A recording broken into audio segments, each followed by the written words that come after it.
عيب اللي بيحصل ده. تخيلوا بنت ليلى زاهر وهشام جمال اللي عمرها ما كملش يومين تتعرض للتنمر. اللي حصل خلى ناس كتير تدافع عنهم ويقولوا الانتقاد ما يوصلش للدرجة دي، وعيب اللي بيحصل ده ودي قلة أدب. خلينا بس في البداية نقول لكم إن هشام جمال كان عايز يسمي بنته اسم تاني، بس ليلى رفضت.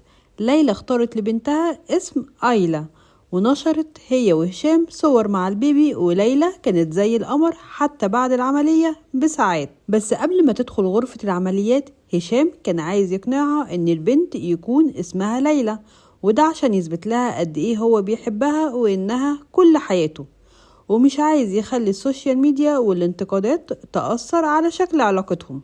لكن ليلى رفضت وقالت له احنا متفقين على آيلا ومش محتاجة انك تسميها ليلى عشان تثبت انك بتحبني. بس للأسف الطفلة اللي عمرها لسه ما كملش يومين اتعرضت لتنمر شديد جدا، وده بعد ما الصفحات على السوشيال ميديا كتبت اسمها إلا هشام جمال، وبدأوا يتريقوا على الاسم ويقولوا ده انت نرجسي جدا يا هشام لدرجة انك مسمي بنتك إلا هشام جمال. اللي حصل خلى فريق تاني يخرج ويدافع ويقول ان اللي بيحصل ده عيب، وعيب اننا نشوه اسم الطفلة بالشكل ده. تحبوا تقولوا ايه عن اللي بيحصل ده؟ وهل ليلى وهشام يستاهلوا كل الهجوم ده والتريقة تكون بالشكل البشع ده؟ شاركونا بالتعليقات.